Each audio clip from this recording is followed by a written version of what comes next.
probably the biggest thing maybe coming out of that first game, a scoreless draw, right? So you're looking for the storylines here, but maybe the big one, Becky Sauerbrunn coming out of that game, right? 200 caps.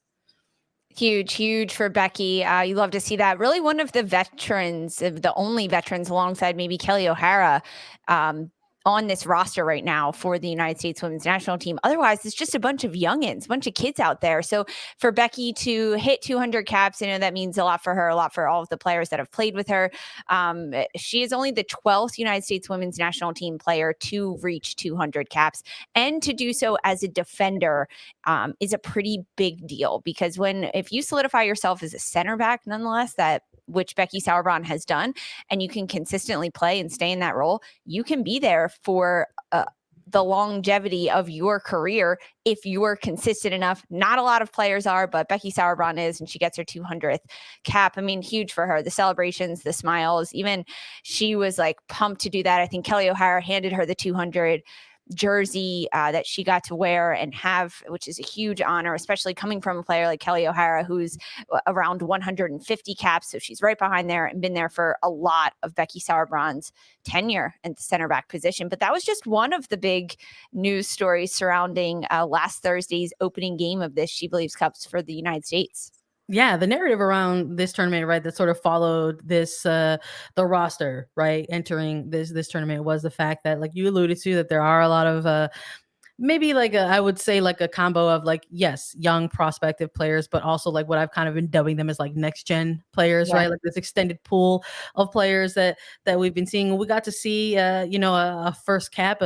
Trinity Rodman ended up seeing some time on the pitch during that opening match against Czech Republic. They had a little bit of difficulty, right? The sort of facing some of this block that the Czech sort of presented to them, and maybe the thinking behind getting someone like Rodman involved in the mix would be someone to just sort of be a little rough and tumble and sort of go right at this kind of organized organization that they were presenting them. But congrats to Rodman earning the first cap on Thursday. It echoed similarly. It followed her into this next match, which we're going to get into. But not just, history for United States women's national team. There was, some things to be celebrated on New Zealand's side of things as well, as they kicked off their introduction to the SheBelieves Cup. There was New Zealand has a player, Rebecca Stott, who earned her third cap actually today against the United States since she beat cancer. So this is just a tremendous feat for her as a player, as a human being, right? To beat cancer and then come back and play. I know that during the United States game today against New Zealand, a lot of the U.S. players were going over to Rebecca, giving her high fives, giving her hugs, because it's something unfathomable that she has been able to do and come back to play at the highest level of soccer for her country, competing. A huge accomplishment. It's always fun to kind of highlight these superstar players for whether it's 200 caps, a first cap, or honestly a career milestone comeback in your personal life that really translates onto the pitch in Rebecca Stott. Yeah, let's talk a little bit about how things got kicked off, right? We'll get more into New Zealand as we start getting into the second match, even maybe a little bit more about Rebecca Stott. But for that initial match to sort of kick things off for SheBelieves Cup, again, following all these storylines that have sort of gone into this version of the SheBelieves Cup. We got to see a start in net, right, from Casey Murphy. I think in one of our previews, we mentioned that we would have liked to have seen somebody like Casey Murphy, getting the start in one of these three games. So that was I'm sure that was the thing that you and I both checked right off of our box. You mentioned Kelly O'Hara getting the start, right, in light of Sauerbrunn getting 200 caps. But we also saw Morgan Gautrat, Rose Lavelle, Mal Pugh, Turner Davidson, Andy Sullivan, Katarina Macario, Sophia Smith, Emily Fox, Alana Cook getting starts in that Thursday match. Again, scoreless draw, 0-0 draw for both sides here. And I think an additional, kind of storyline that was sort of following this team, not even just based off the roster, but kind of maybe chasing them, right, from the Olympics, really, like through those international windows that kind of closed out the 2021 calendar, was the attack and the goal scoring, and like, what is it, where is it, or what is it going to look like, or the creativity, and how is that going to be developed, and how can we, see this manifest manifest itself, right? And that to sort of have the kickoff of this game and then have it kind of end in a 0-0 draw. There were probably a number of folks out there disappointed and still feeling like there's not a lot of answers coming out for this team in terms of the attack, right? In terms of the offense coming out of Czech Republic. But I think sort of looking at all those things or taking them into perspective, knowing that out of this whole starting 11, Lisa, I think we could look at him and say, well, there's about one player who's actually kind of been in form right now, with the exception of Katerina Macario, who's been playing for weeks now, right? With European side, Olympique Lyonnais. Everyone else is sort of involved in preseason, is coming off of their off seasons, right? So there was definitely maybe, I don't know about disjointedness, but there was a little bit of rust, right? That we were sort of looking at this team to maybe try to kick off a little bit. Yes. And when you look at the starting 11 that the U.S. put out versus Czech Republic and compare that to the overall roster, it was a more of a veteran group, I'm going to say, or a group that's used to playing with each other. When you look at players like Tierna Davidson, Rose Lavelle, Andy Sullivan, Kat Macario, even Emily Fox, we can throw her into that mix because she's seen a lot of time. And then also Kelly O'Hara. There are a lot of players that have played together with the national team. But also they are in the middle of preseason, and it's different to kind of translate into the SheBelieves Cup and going against a team in Czech Republic that specifically in that match, Czech Republic did a fantastic job of playing really good defense and being a block and looking at their opponent and saying, what do we need to do to stop this team from scoring goals?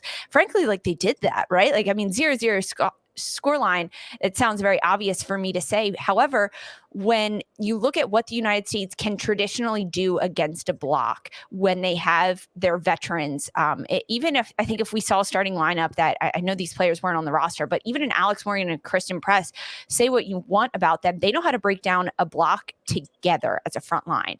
And that's something that was really lacking in Thursday, which I think is such a great test of this roster that Vlatko Andonovski has put together. The players that were out there couldn't necessarily break down the block, the low block that the Czech Republic was playing against them as a unit.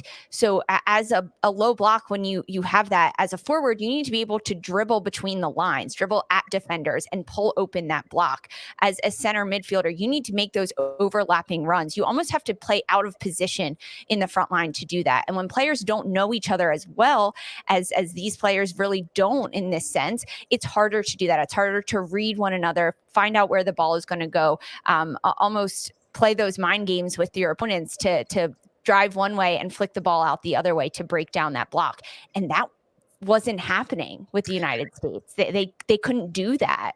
No, it was tough. I think, right. I was watching. I was like, yeah, this definitely has like some preseason-y vibes, to it. I think if you can imagine a preseason type of feel to an international level match like that, but that's what it was for me, sort of watching it a little bit. But I think in light of what you're saying, I think that's also why looking at strong individual performances maybe throughout the match or were something that were silver linings that sort of stood out for me. So, being able to see these sort of early blooms, right? These sort of early buds of chemistry between somebody like a Rose Lavelle and a Katerina Macario, right? Kind of trying to get involved in the attack, trying to play off of one another in an effort to maybe, possibly, stretch things out in terms of that block that they were seeing. But the finishing wasn't there. That's what came out of this first match, right? They ended up out shooting, right? I think it was like 18-8, with I think 8 shots on target